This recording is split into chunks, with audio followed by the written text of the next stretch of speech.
It is my pleasure, it is our pleasure, to moderate this timely dialogue on rising waters, resilient cultures. First of all, allow me to introduce myself. I'm Ernesto Ottone, Assistant Director-General for Culture of UNESCO, the United Nations Educational, Scientific and Cultural Organization. I previously served as the first Minister of Culture, Arts and Heritage of Chile and chaired the Regional Center for the Promotion of Books in Latin America and the Caribbean. I'm here in Paris, and we are inviting you to join us today. As you know, as the only United Nations agency with a mandate that spans both culture and science and education, assess the impact of both climate change and the recent COVID-19 pandemic on the culture sector, with the aim of informing public policies and building capacities to safeguard our shared cultural heritage and creative economy.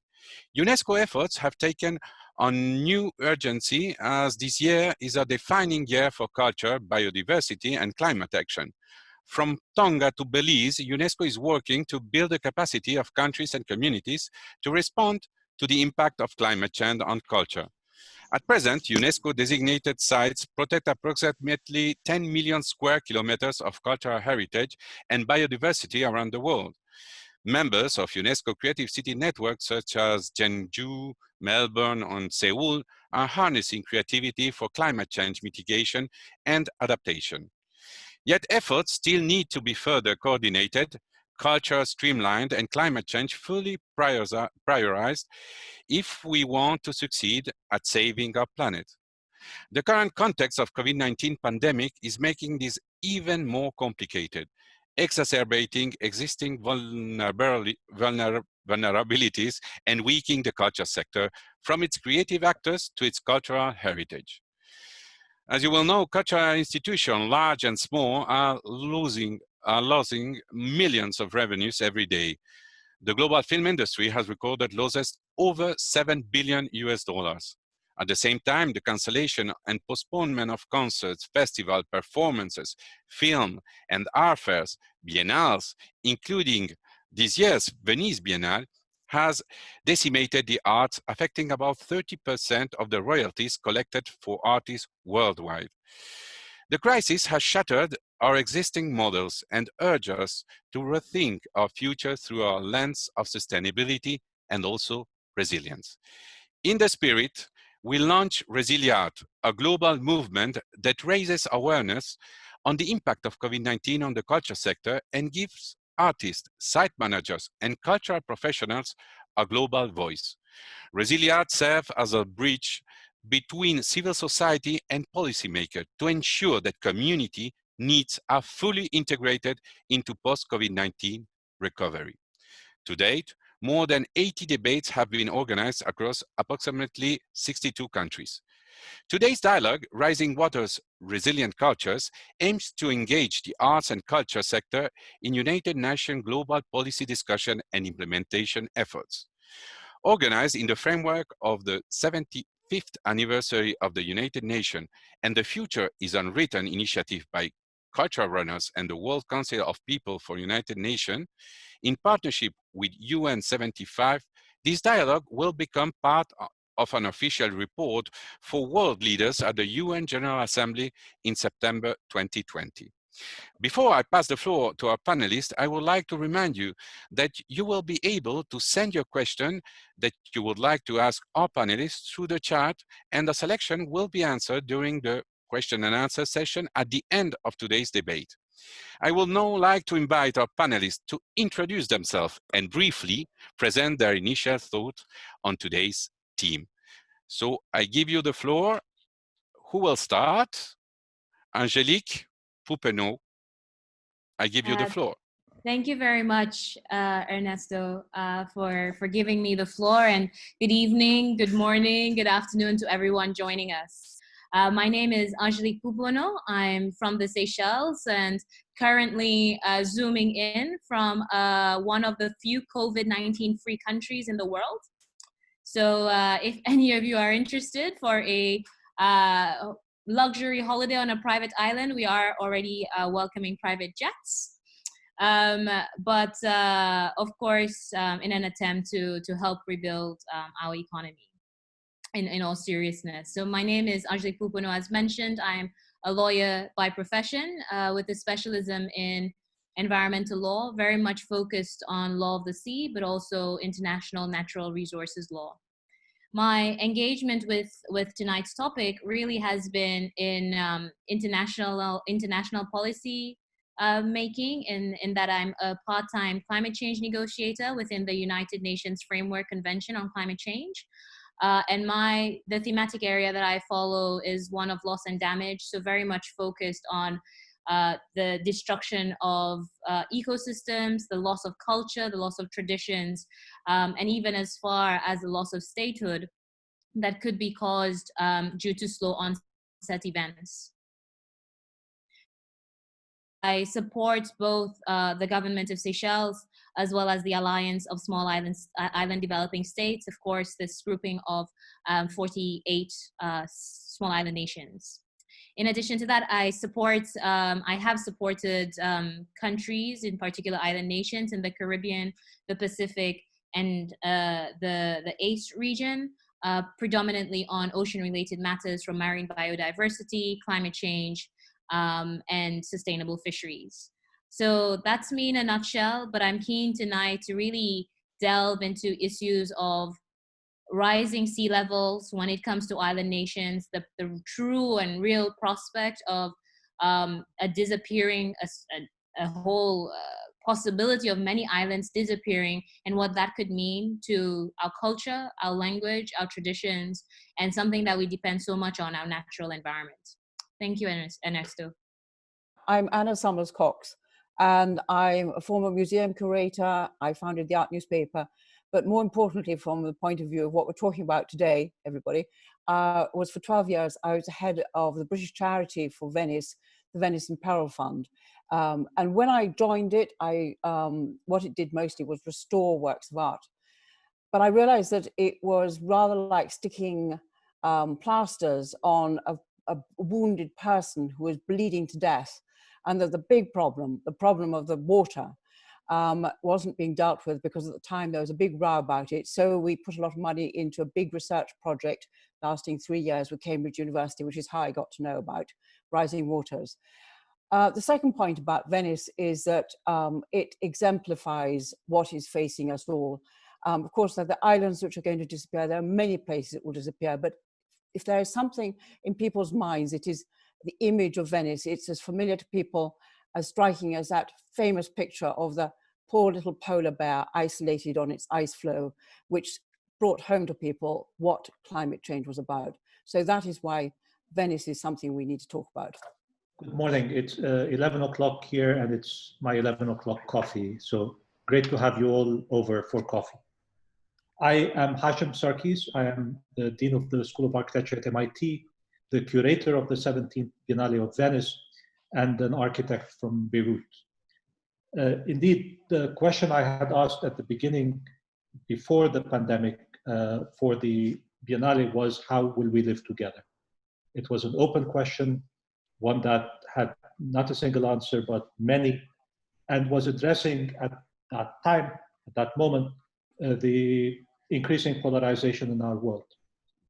Interestingly, as the projects started coming in, the answers were about addressing socioeconomic inequities, about addressing racial inequities, and also about addressing environmental and ecological inequities. Venice rose to be also an example, not just of a place where we get together around architecture, get together as citizens of the world, but a place where we will be addressing those inequities, and a place that illustrates what happens if we do not address them. And my hope is that the Biennale, which asked this question before the pandemic, will continue to ask it, and will be opening in May 2021, with a series of events starting this August that build up to that. And that my hope is that we will be using our coming together in and around Venice to emphasize the urgency of these inequities, and that we can do something about them if we work together. Hello, thank you very much. It's a real privilege to be able to speak with you and to have this opportunity to have a discussion. I'm Rashad Salim. I'm an artist. I'm seeing myself as an expeditionary artist, We'll speak about that later, but I'm also an Iraqi artist, and looking at Iraq and the situation in Iraq, where we are very much at the forefront of climate change, and we've also experienced COVID in quite seriously, especially with the chaos that we have there, and including on top of that, we're also in a situation of revolution with the young people, youth, general population unhappy about the kind of system that has governed the country.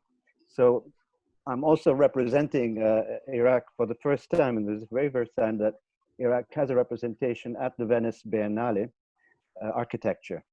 But that's the first time, which is interesting because we have had so many different architects, and we are with this show hopefully starting from the very beginning.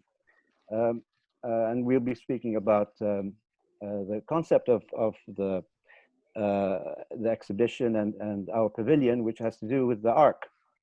Of course, Iraq is Mesopotamia, and this is where we have the beginnings of the Judeo-Christian tradition, and the story of the Ark as it comes from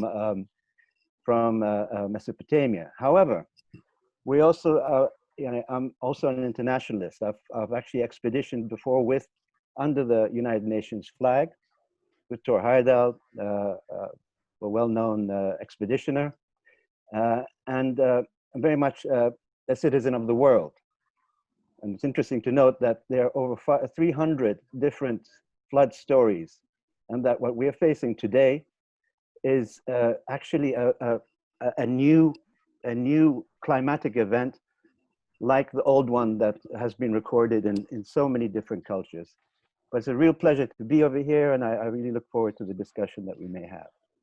Thank you. Thank you for the presentation for the four of our panelists today. And right now, we're going to go inside the subject that is today our meeting about. As you know, today the theme is devoted to rising waters and resilient cultures. Climate change is among the key challenges of our time, and its impact on culture is today more apparent than ever. 2019 recorded our planet's second warmest year and averaged the highest sea level to date. You have all probably heard last Friday scientists announcing that Earth had its hottest May ever last month, with 2020 now set to be among the hottest 10 years of all time. From recent tidal flooding in Venice to the wildfires in Australia, culture is feeling the full impact of climate change. Small island developing states are already experiencing the uprooting of communities due to climate change, threatening entire ways of life, including the practice, as we heard, and transmission of intangible cultural heritage. Climate change also threatens the diversity of cultural expression and the cultural and creative industries, with a loss of economic opportunities damaging the livelihoods of artists and cultural professionals, as well as communities as a whole.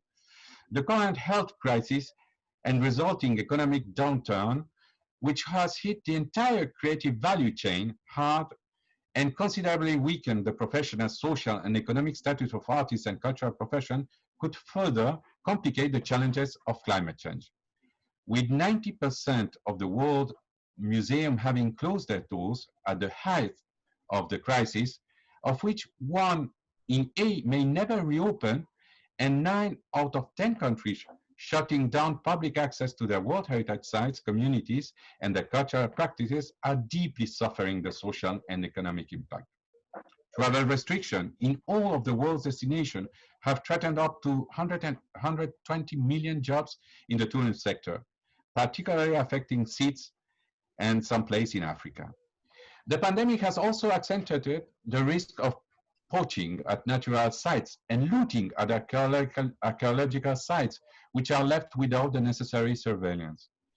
Likewise, the crisis has made emergency response to conflicts and natural disasters, which continue to have an impact on culture, even more complex. Yet, if we have learned a lesson from COVID-19 pandemic, is that while culture is resilient, high impact risks need to be timely acted upon. As UN Secretary General Antonio Guterres highlighted early this week, as we mobilize to end the pandemic and recover from COVID-19 crisis, we have a once-in-a-generation opportunity and responsibility to correct our relationship with the natural world, including the world's seas and oceans. Rising sea levels are exposing coastal areas and islands to a greater risk of flooding and the submersion of low-lying areas. The magnitude of the climate crisis has brought the international community together like never before. 197 countries have ratified the United Nations Framework Convention on Climate Change, and 195 have signed the Paris Agreement. Now is the time to build on our efforts and strengthen cooperation towards a sustainable future, leveraging culture as a transversal ally for climate action. The role of culture as a source of connection, inspiration, and hope during this crisis has been undeniable. Built heritage has often proven to be highly resilient in the face of natural disasters, revealing the importance of safeguarding traditional building techniques, as well as integrating local, traditional, and indigenous knowledge into disaster risk management. One example, in Vanuatu, we have witnessed the value of traditional knowledge as an element of resilience, particularly of traditional Nakamal building techniques. Cultural and natural heritage can also act as a resource for recovery and resilience, while intangible cultural heritage practices offer a sense of belonging and stability for communities experiencing climate-related displacement and migration. As you know, underwater cultural heritage provides people with tools for understanding and adapting in the face of predicted changes. Through greatly accelerate today, rising water levels are not a new phenomenon. Underwater cultural heritage tells the story of a humanity that always turned its gaze to the seas, oceans, lakes, and rivers. The story of a humanity that has lived and adapted to the dangers, hazards, and disasters they bring. Knowing our past is also giving us key tools for the future. Museum, cultural institution, and heritage site interpretation center can be key actors for raising awareness and promoting dialogue around climate change and sea level rise. Given the close links between cultural expression and social values, artists and cultural institutions also have a unique ability to imagine alternative narrative and futures which can power social movements and broader action on climate change. Culture is ingrained in communities, reflecting their beliefs, custom, and history, protecting their ideas, skills, and potentials. It belongs to people, and its inherent humanity has a remarkable power to transmit, create, and change. At the same time, culture offers support and protection in time of crisis, as well as a means for expression and unity. For this reason, integrating the dual role of culture, both as a shared global asset that needs to be safeguarded from the effects of climate change and as a transversal tool for climate change mitigation and adaptation into climate action has become an imperative. I will now like to invite our panelists to share their thoughts on today's theme. And we're gonna start with Anna. Please, Anna. For over 20 years, you have been warning about the risk of rising sea levels to Venice. You became chairwoman of the Venice in Peril Fund in 1990, and as editor of the art newspaper regularly highlighted the need for better protection of the city in the face of escalating environment threats as well as political and financial obstacles. The risk of flooding and erosion in UNESCO World Heritage properties, particularly in the Mediterranean region, including Venice and its lagoon, is increasingly on the rise. What do you propose in order to mobilize the art and culture sector around climate change? Please, Anna, you have the floor. All right, well, let me start with why Venice will not be around for our great-grandchildren unless things change radically. It has to be said, Ernesto, what you've just said is very upbeat, and culture gets invoked as a kind of talisman that's somehow going to fix things. But actually, it's politicians who fix things. What culture can do is perhaps apply pressure. But let's start with Venice. Venice is having flood barriers built. That was decided as being absolutely necessary at the Cambridge conference in 2002. We're now 2020, they're still not ready. with any luck. They might be finished next year, but there is a fundamental misunderstanding about what they can do. At Cambridge in 2002, they said the barriers will give time to think about what to do next. Nothing is being planned for what to do next. The barriers are not the final solution. This is the misunderstanding on the part of the Italian government, which is paying no attention to the problem of Venice. It's incredibly depressing to find out that there is no group of senior civil servants in Rome whose job is to think about the future of Venice. The barriers will hold back storm surges, which are acute events. It's rather, again, let's go back to the image of the sick person. You would have a peak in their fever. That's like the storm surge that brings in a flood like the one last November. But then there's the underlying disease, which is killing the person. The underlying disease is the constantly rising water level. And the point will be reached exactly when, but we're not sure, about the end of this century, when Venice will be flooding at every high tide. Now, the way to stop that would be to close the barriers permanently, but you can't do that because the lagoon would turn into a stinking swamp. So there has to be a very complicated answer to this problem. It needs to have scientists working on it now. It needs to have a team of decision makers backing up the scientists. Of course, there can be disastrous flooding. If you go to the Intergovernmental Panel on Climate Change predictions, they vary between what might happen if we're very virtuous and we keep temperature rise at 2 degrees, or middlingly virtuous 4 degrees, or else if the ice caps melt, then catastrophic. But let us assume that it is middling, and in which case Venice can be saved if we start doing something about it now. Now, Ernesto, I have a beef with UNESCO. UNESCO has twice failed to put Venice on its at-risk list. This is, to me, incomprehensible. I know that there are politics involved, and it's considered shameful by a national government for them to have a site put on that risk list. But Venice is objectively at risk, as are a great number of the sites around the Mediterranean and indeed around the world. And it is time to leave that kind of politics to one side. Venice should be put on the at-risk list, and this would cause the Italian government, in fact, they'd be obliged to pay some attention to the problem. And therefore, I appeal to you and to the people in your office in Paris to remedy this. Europa Nostra put Venice on its most endangered site list back in 2016. ICOMOS, which is another branch of United Nations, the International Council on Museums and Sites, has written a scorching report on the maladministration of Venice and the problems that it faces. Therefore, I think it is time that UNESCO lived up to its noble intentions and its first commitment to Venice back in after the Great Flood of 1966. Now, what is the problem? The problem is scientists come up with analyses, and we've seen this with COVID. Politicians listen to them or don't listen to them, depending on how they feel.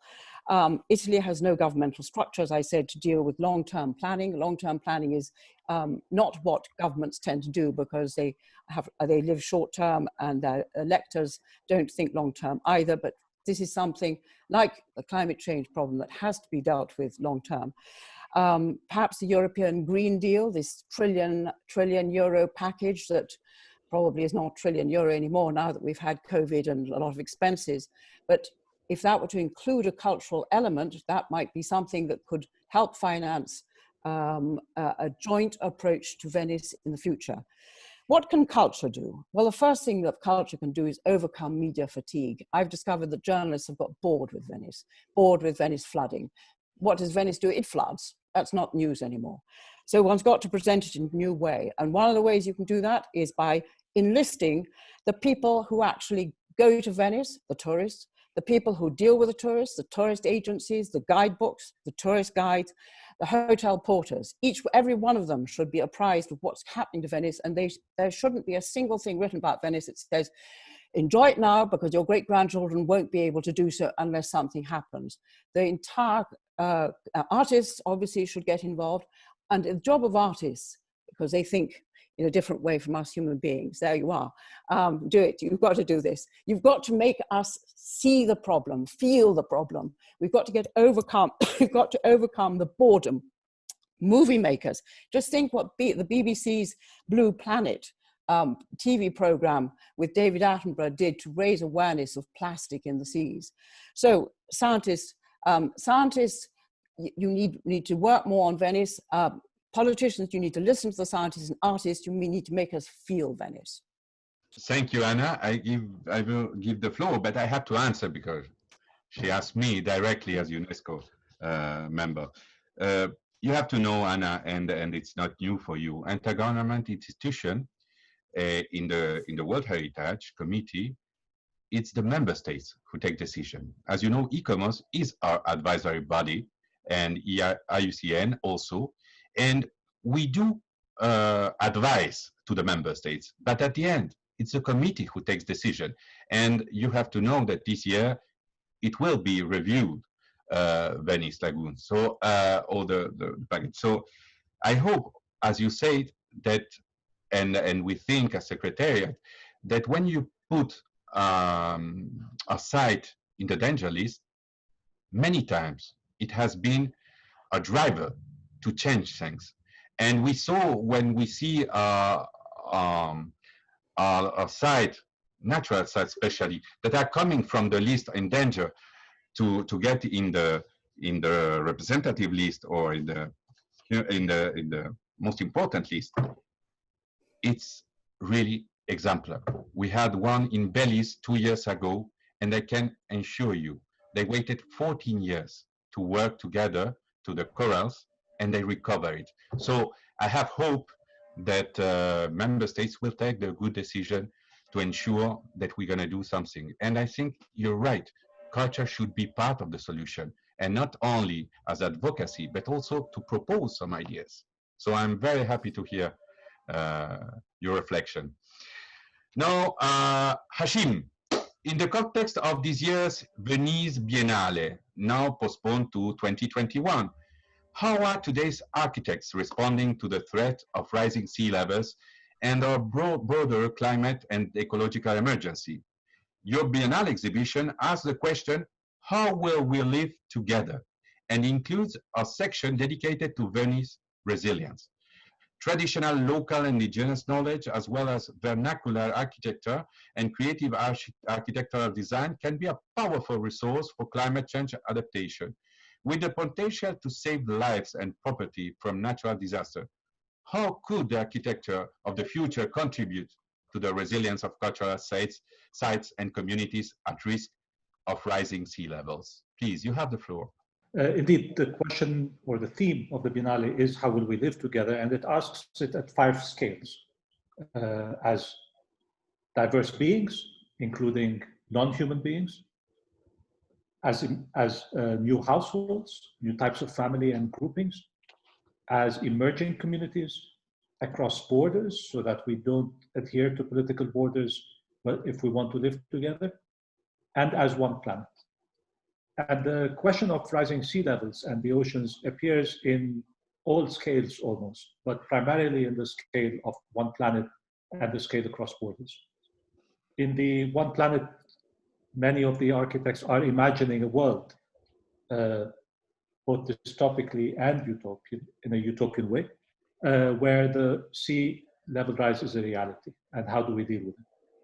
The architecture imagination is very important in helping us, as Anna was saying, understand the scenarios of the future, one way or the other, and mobilizing our imagination to help address the question. But then there are very practical solutions that come from science and technology, that come from cultural practices, where the architects are also mobilizing those to address the question of sea level rise. I would say there are about 10 projects out of the 100 or so that deal directly with the question of sea level rise. And many others are dealing with the climate change question. So stay tuned. May 2021, you'll be able to see those projects in person. That's great. If you allow me, one question more, Hashim. What do you think that, what is the opportunity that UN75 anniversary provide for architects? both in terms of spaces and buildings, and also in terms of societal values and aspiration. In your opinion, what architectural values could be amplified in order to reimagine and create a better world in the future, not only with the Biennale, but as a reflection from your side? The UN will be given its own space in the Biennale. In celebrating One Planet, we are bringing out the institutions of the United Nations. A participant in the Biennale has been invited also to bring an example of non-human beings that should be included in an expanded charter of the UN.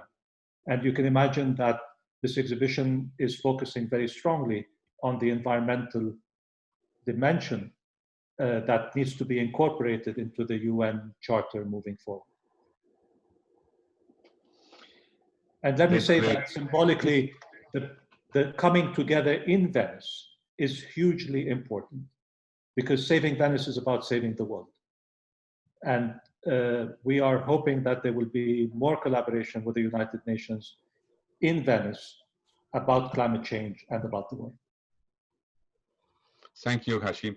Yes, in the last version of the Biennale, I remember the last two, there was a contemporary mind of Chile, Aravena, who was the commissaire, the curator.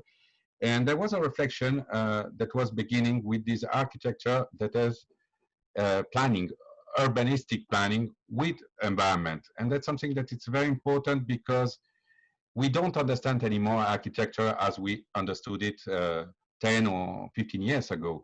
So right now, young people are achieving something, and after pandemic, you will see a change of how we're gonna put the architecture in line with the development and the sustainable and resilient development. So we are very happy to hear about the Biennale that will be next year due to the pandemic.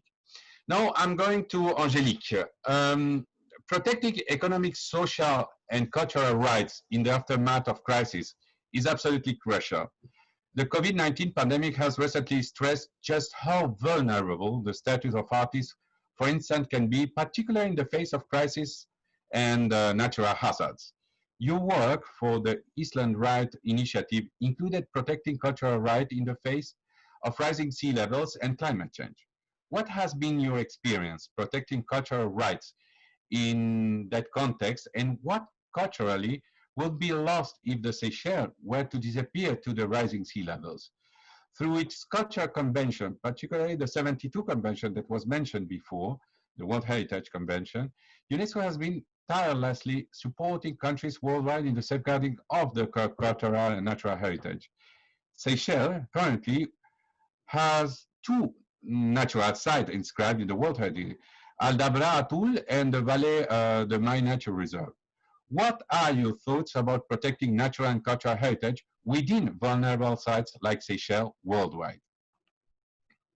Ernesto, thank you very much. And I suppose when we think of artists, we have this this desire for artists to visually paint us a picture. But I'm a lawyer, so I'm going to try and paint you a picture with words. So I'm an islander, and I grew up here in the Seychelles. It's always surrounded by ocean. The sea's always 5 minutes away.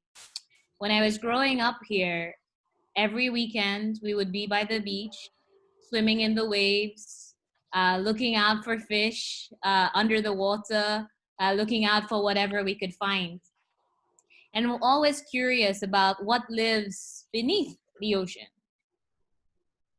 And then I'd go home, and on the way home, if we were walking or if we were driving along this coastal road that obviously sometimes, if with high tides, it's the waves are lapping onto the road, and we see a fisherman with his catch of the day, and we stop by to get some fish for us to have dinner tonight.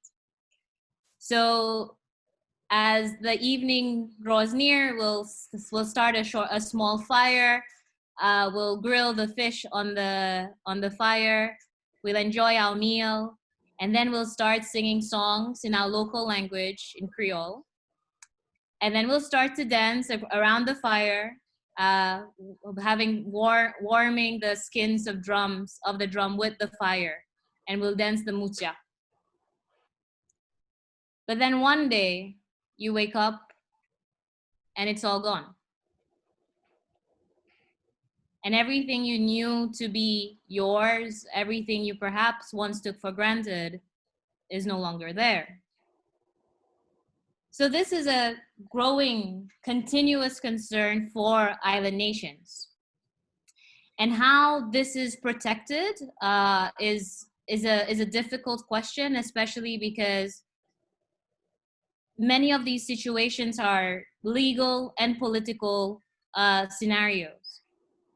So if the Seychelles were to disappear due to the rising sea levels, these traditions, these culture would be very difficult to continue depending on where we would end up.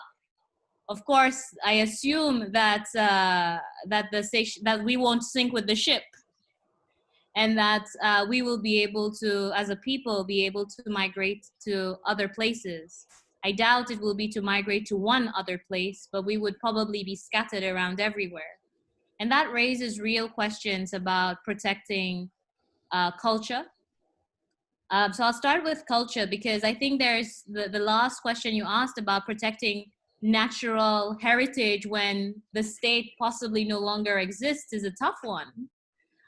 So when it comes to culture, what we found in the international space is that we always have negotiated solutions, right? And as you mentioned, Ernesto, you know, these are member states, different interests, with different views.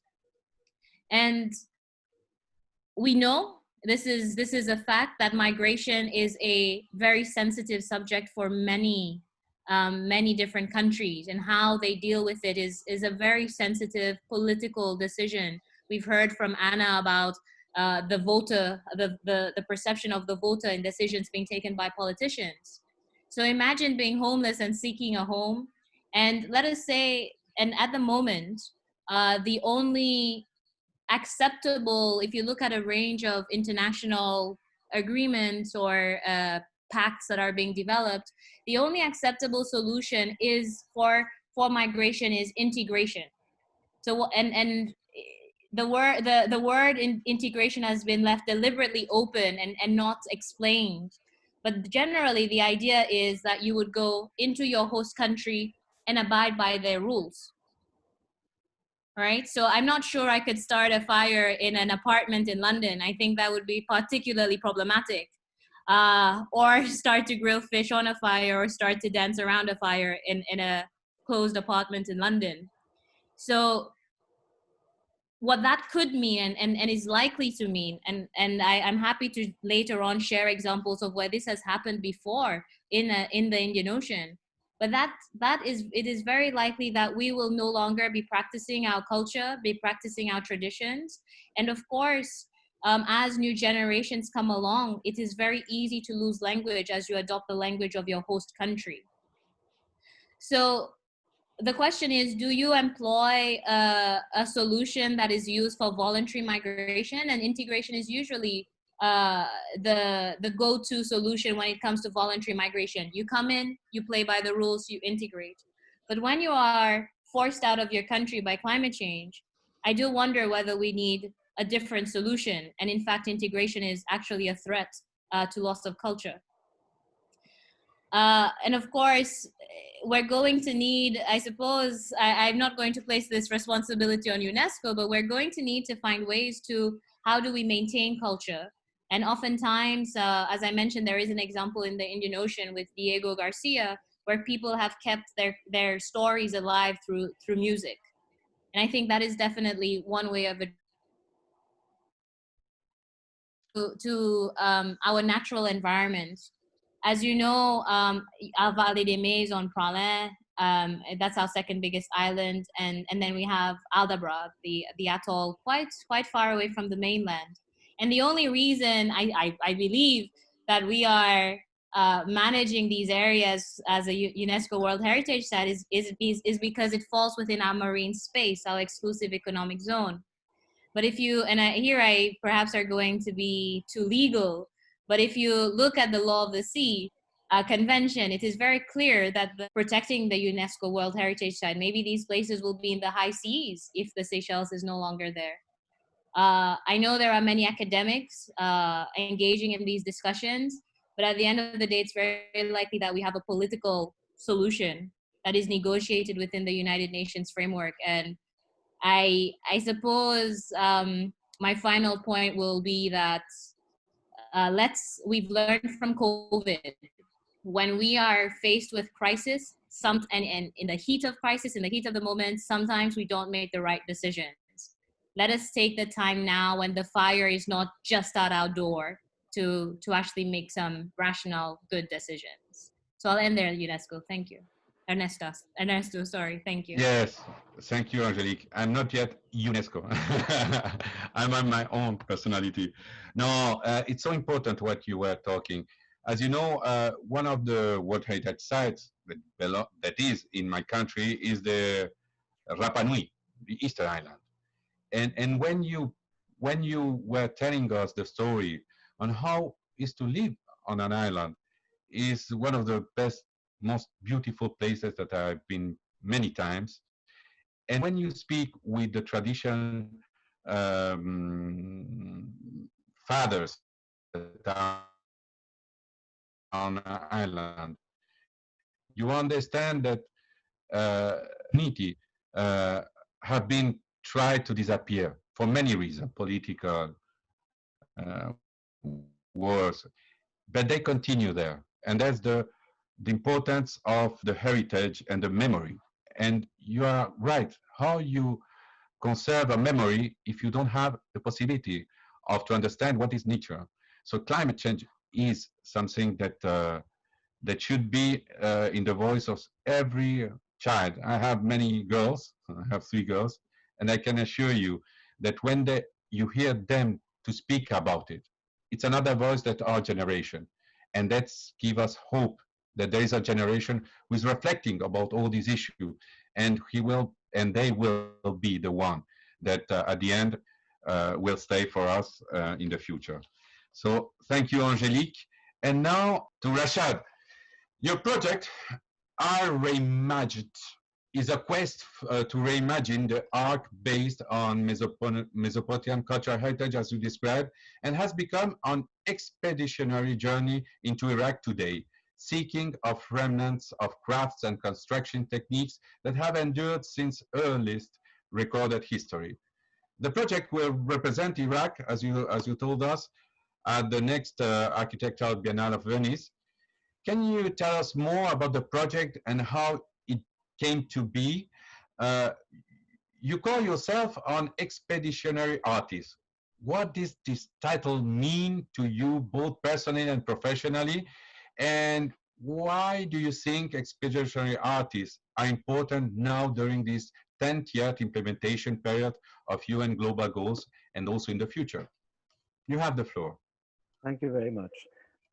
Yeah, I mean, that's quite a lot of questions over there in one, so I hope I can answer them.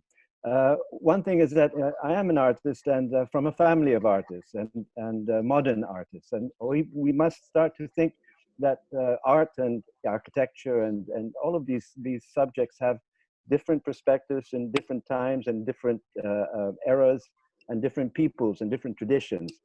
So my family tradition is modernist, and a modern art movement that is very European in its sense. So we have quite a few artists and quite a few architects that are super modernist, like Zaha Hadid, for example, as a modernist architect, and an Iraqi one is well known. Jawad Salim, my uncle, is quite well known, at least in the Arab world. This is that sort of modern avant-garde, if you wish. And there's a promise in that modernity, a promise that my grandfather and that generation were hoping to see something that was a future that was based on common sense, on knowledge, on science, on tangibility. Iraq, has had one of the oldest recorded civilizations. It isn't the oldest civilizations. We know that there have been civilizations even older, and civilizations have changed. We have to think about civilization as, you know, an urban construct, the one that we know. Well, we, you know, the British Museum lately made an exhibition about the Aboriginals of Australia and called it a civilization. Indeed, it is a civilization. All these peoples that have lived on the earth for more than hundreds of thousands of years have had civilizations that were different from what we have. Ours, we think, in the sort of the mind of the West in particular, started in the three river valleys, the Indus, the Mesopotamian, and the Nile valleys. And the interesting thing is that during specifically the last 40 to 50 years, what we have seen in Iraq is a complete destruction. A destruction that has ended up with whole cultures that existed, whole environments that existed from time immemorial that have disappeared. We're not talking about just a Venice, but Basra, gone. The marshes, gone. The oases that are on the river on the western side, gone. Water tables, down. The canal systems that we had in the orchards, gone. Poison. A continuous encroachment of oil, yeah, and for oil, a destruction of the natural ecology. Iraq was one of the main avian routes, one of the main highways of birds going through.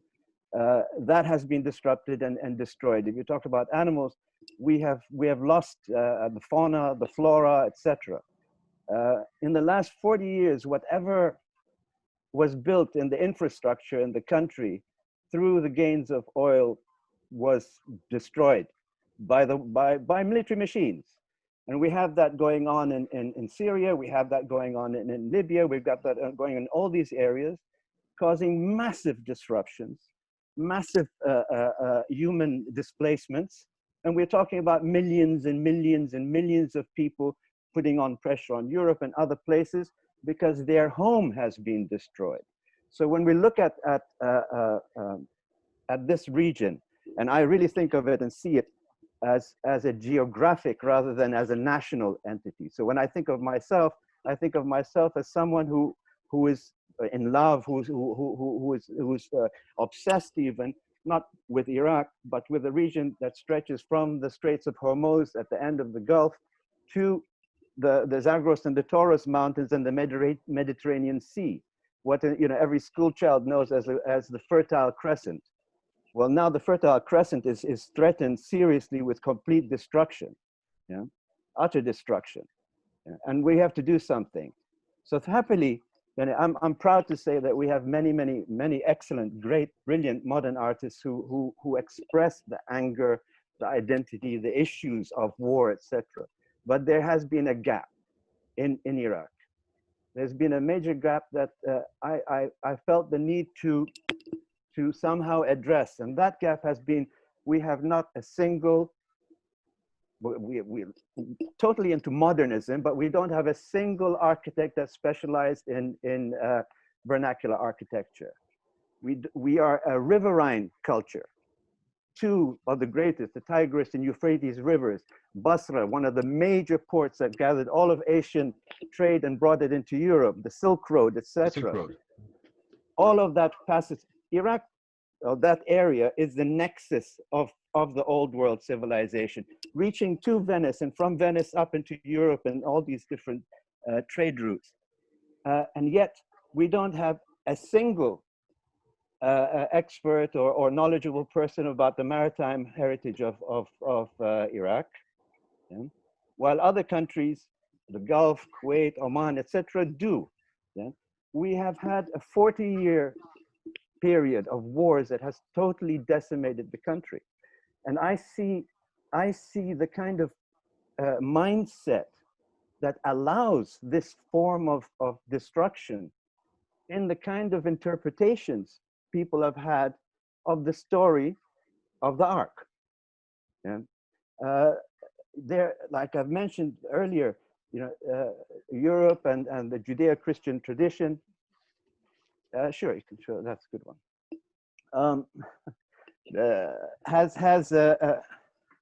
Has taken the story of the Ark from Mesopotamia. The earliest ones is in the Epic of Gilgamesh and earlier on, and it's very simple. What the story is told without much detail, but every culture then starts to interpret it.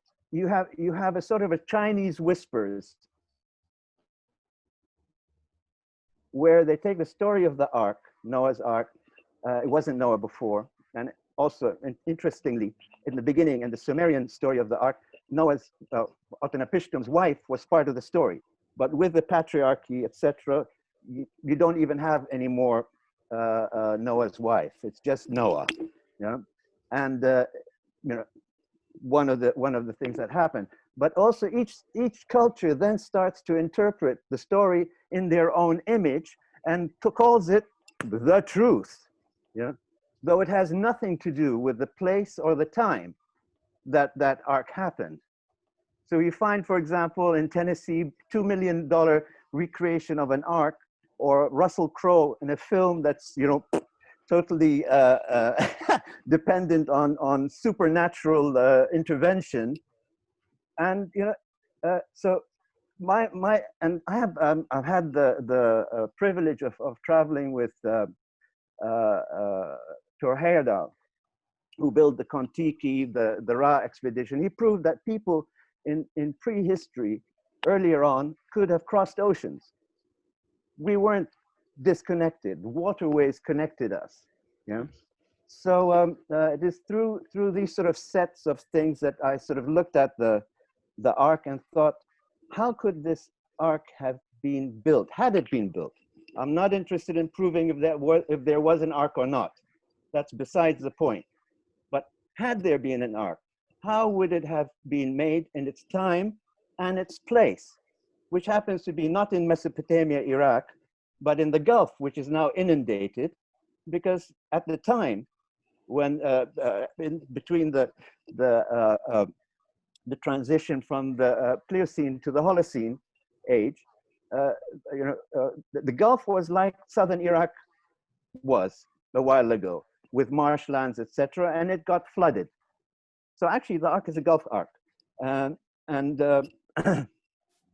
so by doing this, by thinking of how that could have been made, I've come to some realizations based on the experiences, being one of the few people in the world that have actually been on a reed boat, and traveled on a reed boat, that you couldn't build one big it's impossible to build. You wouldn't build something that you've never built before and put all your eggs in that basket.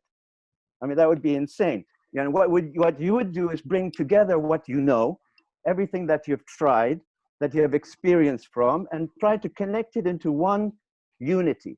So the concept, the basic concept of the project is that of many coming together in a unified structure, not a monolithic, and to use that as a way of gathering the knowledge that we have lost over this period. Very well. Thank you, Rashad. And it's so important what you are talking about, because right now, as you know, since 2 years, we are in the project of Revive the Spirit of Mosul with the Al-Nouri Mosque. And as you're talking, is a spirit. You cannot build something only to build something without knowing what is behind, what is the story. And the community should participate, not only in rethinking the way. May I say something? Yes, on please, that? Rashad. Yeah, because that's also a very important thing that is changing now. Archaeology has been an attempt to prove the story of the Bible, to prove the hierarchy, to look at the pinnacle, at the temple, at the palace. Yes. We are more and more seeing that it is the periphery, what built the palaces, what fed and sustained it. And the thing about Iraq is that thing that sustained it, including the boats that we know existed from several thousand years ago, that thing that sustained each one of these changing kingdoms, etc., continued without change because they were perfect. This is the first time in the history of this area that we have lost the connection between the crafts, the ecology, and community, society. This is the very first time in our whole history. It is cataclysmic. Yeah, and that's great. That's great, Rashad. Thank you. I have to ask you one question before going to the question that we are receiving for our audiences. And that's a question for the four of you. In light of today's dialogue, what message or advice would you give to world leaders at the United Nations as they address global trends and plan for the future? You have the possibility to tell in one sentence, what do you ask them? What do you want to ask them? So please, Anna, if you can answer me this. Okay, here goes. As part of facing up to climate change, member states of the United Nations need to incorporate the protection of heritage sites in all their plans. That's it. That was a sentence. Great. That's my sentence. One sentence. That's great. Angelique, please. I'm not sure I'm going to manage that. So, no, my message would be that let's not wait for the fire to be at the door. Let's start planning now. So I would call on member states at the United Nations to say that we've managed to take drastic action to deal with COVID-19. We can take drastic, effective action to deal with climate change. That's great. Hashim? Problems the world is facing are world scale problems, and therefore they cannot be addressed at the scale of the nation state. Solving them starts with the modesty of admitting to that and collaborating together. That's great. Solidarity, we need more. And Rashad? If I may, I'd like to, Tor Heyerdahl, we burnt the boat at the end of the expedition, and he wrote a letter to Kurt Waldheim, at the time Secretary General of 1978. Yes. And the last sentence is what I'd like to use, which says, those of us still alive, those of us still alive, open our eyes and minds to the desperate need of intelligent and collaboration to save ourselves and our common civilizations from what we are about to convert into a sinking ship. Now, he wrote that in 78 to Kurt Waldheim. It didn't make an impact. I hope we can do something, because at that time, there's a lot that's been destroyed since. We have to stop these bloody fucking wars, sorry. Yeah. Yes, I will never use this word, but we understand everything. I'm an artist, I can use these words. I will. We understand. We understand all. That's great. That's universal. All right. Now we go to the question. And there were some questions specified for some of you. And there's one question that is for all. So I will begin with Angelique. We have a question from, I'm reading, so sorry, I'm trying to find it because it's not easy, but Anna, no, Angelique, sorry. No, it was for Anna, sorry. Anna, it's a question from Pagati. In some places, funding for climate action is being cut because of shortfalls from COVID-19 crisis. How is it looking for Venice? Well, we don't know what the budget is that the national Italian budget for Venice was. There's money set aside to finish the barriers, and so far as I have heard, that money is still there, so the barriers will get finished. But there is no budget for the future. Therefore, for real progress to be made, there has to be the kind of injection of energy and power that comes with an injection of a serious sum of money. And that's why I talk about the European Green Deal. Thank you. Angelique, question from Rory in Oman. Just wondering, where Seychelles standards in regard to development of the blue economy, cultural economy, the development of seabed mining for minerals, etc.? Yeah. So the Seychelles is it does not undertake deep seabed mining within its own EEZ, and it works within the African group at the International Seabed Authority. And there, as you know, with the African group, no African country is engaging in any way in deep seabed mining. So we are acting as the moral conscience and the environmental conscience within that space. So I suppose if we had a stance, it obviously is to ensure there is no transboundary harm, and it is to ensure that we uphold Article 192 and 145 of the Law of the Sea Convention, which is to protect the marine environment. That's great. Hashim, what have you seen in your dialogue with artists and architects in terms of a major shift in thinking and plan for action in response to the pandemic and climate emergency? Do you have an overview? An overview, no, it's happening in front of our eyes, but there's a lot of immediate response and action. And it's very important to speak the pain, the difficulty, the challenge, especially in contexts where there are a lot of people in pain and unable to speak. I think art plays that role of speaking on behalf of those who cannot speak. And the different media that are being deployed in this respect are quite interesting. They range from social media and its mobilization towards that to traditional media.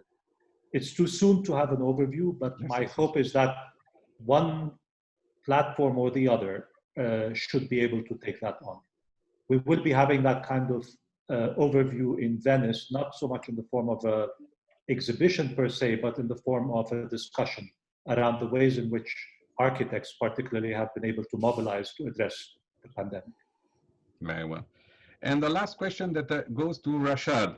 What can Venice learn from southern Iraq and Basra in terms of working with the natural water culture and adapting to the change we are seeing?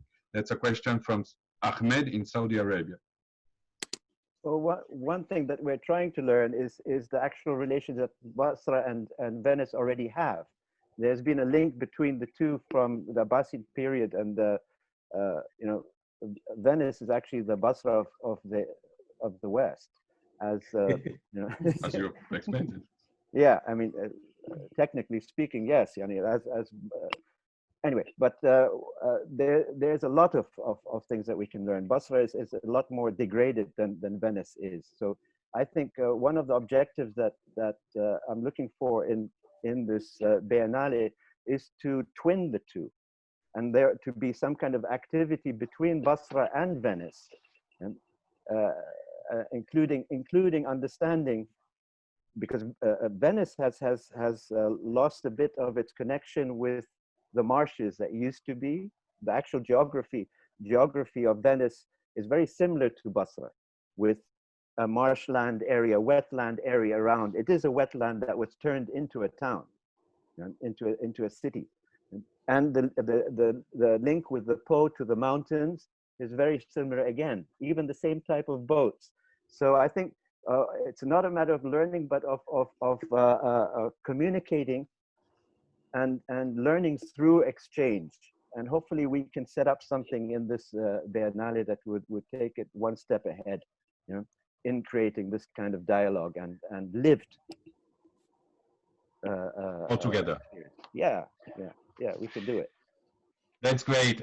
Thank you very much. We are out of time. I thought that we had a lot of time, but it's so wonderful to hear you all and to can exchange, as Hashim said, what is important, the dialogue between people to express themselves and to find ways to go with these great questions that we have, and somehow that people must be aware of.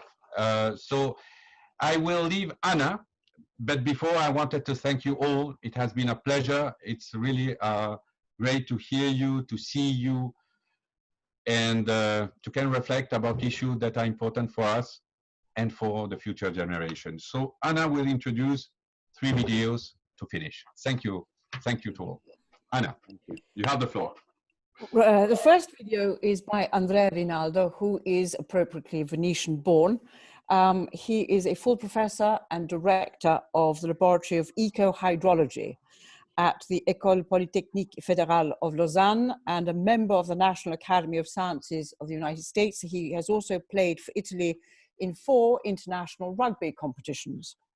This will be followed by a video of the Nekton Mission in the Seychelles, featuring no less a figure than the President of the Seychelles, Faure, Mr. Faure, who is 124 meters below the sea level and who has recorded a message for us. And the third is about Rashad Salim's project for the 17th Venice Biennale. Enjoy.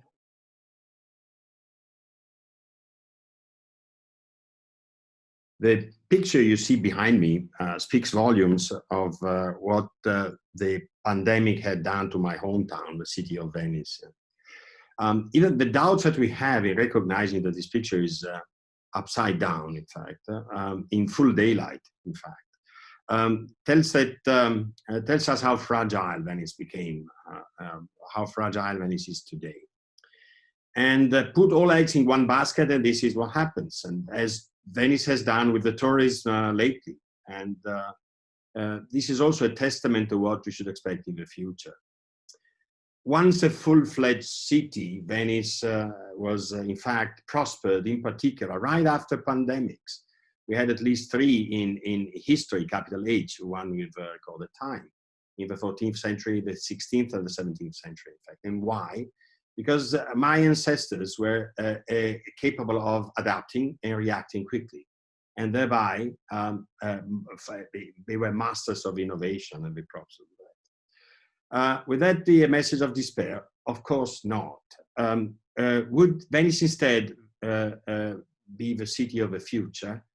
I believe so very strongly, in fact. In a world in which you are connected, and you're connected through the highways of information technology, you can bring the quality of life at the top of your attention, and you can be connected to the world.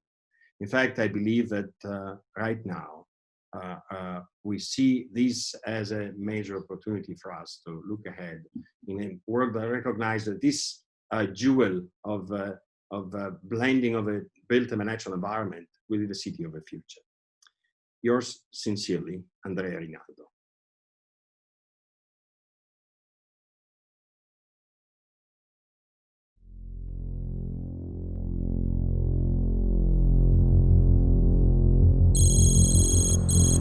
From 124 meters below the ocean surface, it is a privilege to address you, citizens of the world.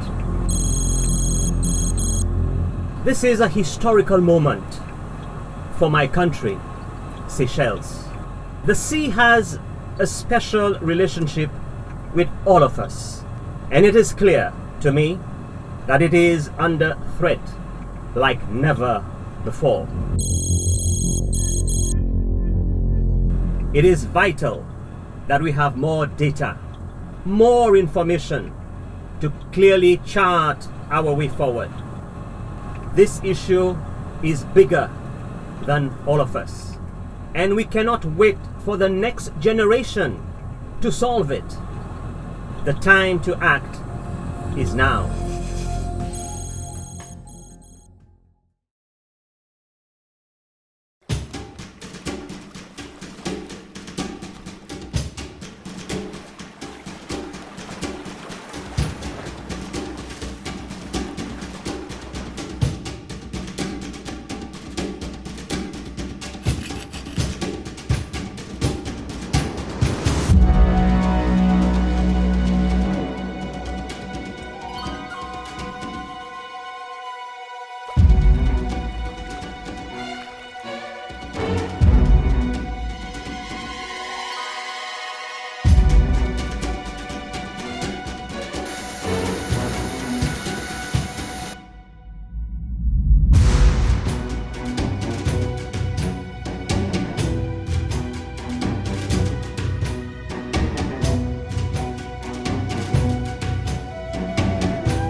Okay.